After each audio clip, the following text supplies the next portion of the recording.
بسم اللہ الرحمن الرحیم ولن ترضى عنك اليهود ولا النصارى حتى تتبع ملتهم، اور ہرگز تم سے یہود اور نصارہ راضی نہ ہوں گے جب تک تم ان کے دین کی پیروی نہ کرو۔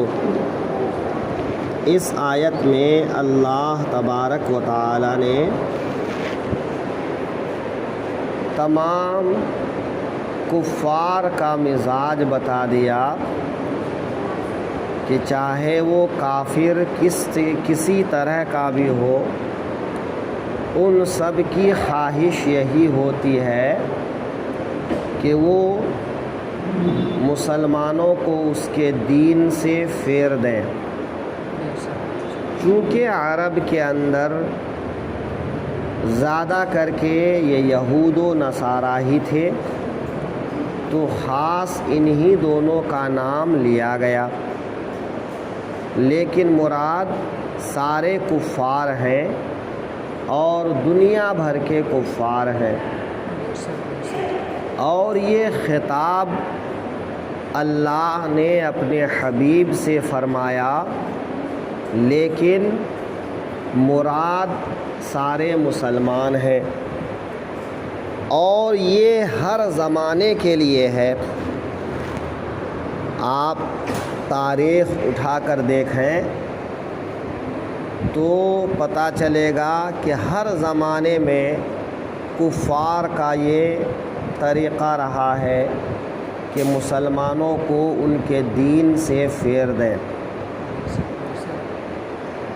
یہاں تک کہ حضور صلی اللہ علیہ وسلم سے یہ مطالبہ ہوا کہ ٹھیک ہے آپ ہمارے معبودوں کو برا نہ کہیں، ہم آپ کے معبود کو برا نہیں کہیں گے۔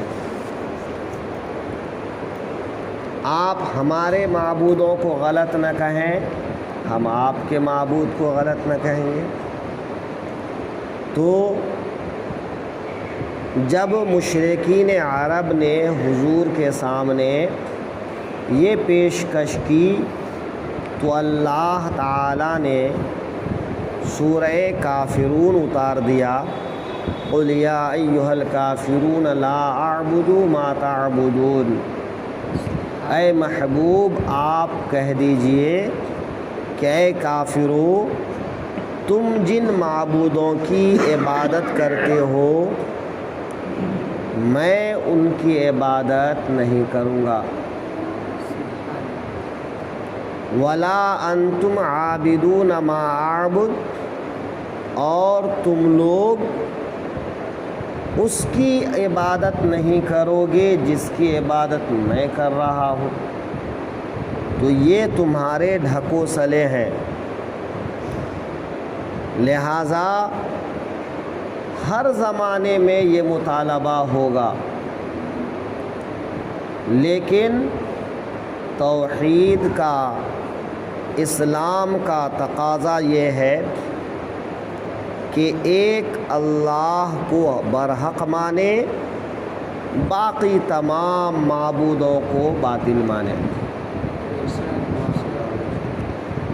کسی کو گالی دینے کی ضرورت نہیں ہے، اسلام نے قطعی اس کی اجازت نہیں دی ہے کہ کسی کے مذہب کو گالی دو یا کسی کے معبودوں کو گالی دو، کیونکہ پھر وہ پلٹ کر تمہارے معبود کو گالی دے گا۔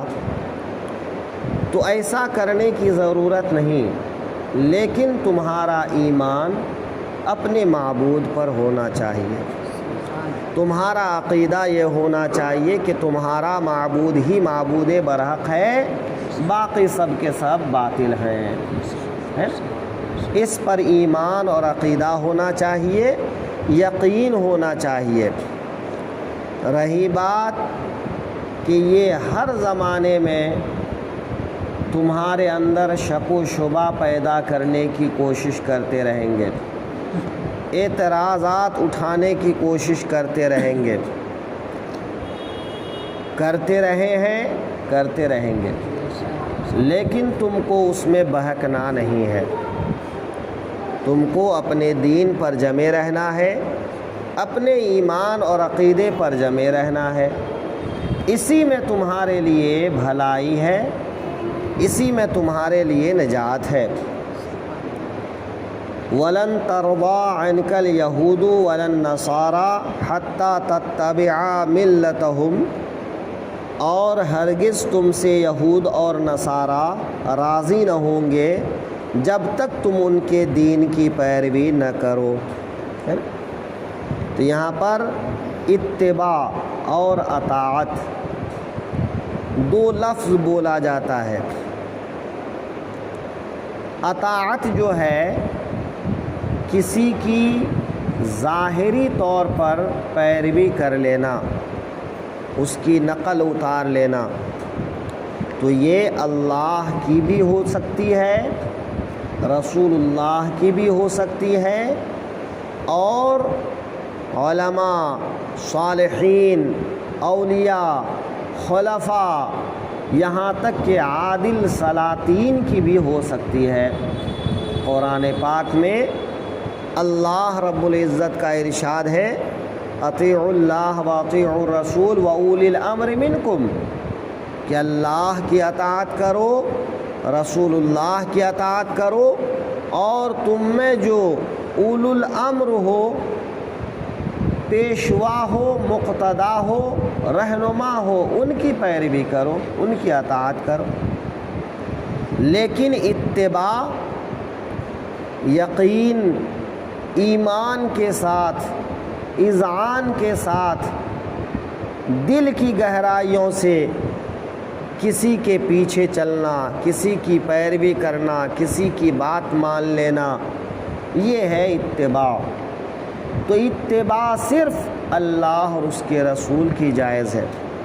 قرآن پاک میں اللہ تعالیٰ نے کیا فرمایا؟ فَاتَّبِعُونِی، کہ اگر تم چاہتے ہو کہ اللہ راضی ہو، رسول اللہ راضی ہوں، تم اللہ سے محبت کے دعوے دار ہو، رسول اللہ سے محبت کے دعوے دار ہو، تو پھر اے لوگو میری اتباع کرو۔ تو اللہ اور اس کے رسول کی اتباع ہو سکتی ہے اور دوسرے کی اتباع نہیں ہو سکتی ہے۔ ملت یہ کبھی دین کے معنی میں، کبھی مذہب کے معنی میں، کبھی شریعت کے معنی میں، الگ الگ معنی میں آتا ہے۔ لہٰذا یہاں پر جو ہے کسی جماعت کی بات کو بھی ملت کہا جاتا ہے۔ تو چونکہ یہود و نصارہ یہ سب ایک ملت پر، ایک بات پر اکٹھے تھے کہ وہ مسلمانوں کو بہکانا چاہتے تھے، دین حق سے پھیرنا چاہتے تھے، جیسا کہ آیا ہے الکفر ملت واحدہ، کہ تمام کے تمام کافروں کی ملت ایک ہے۔ لہٰذا یہاں کہا گیا کہ یہود و نصارہ کی ملت کی پیروی کر لو، وہ یہ چاہتے ہیں، لیکن تم کو ایسا کرنا نہیں ہے۔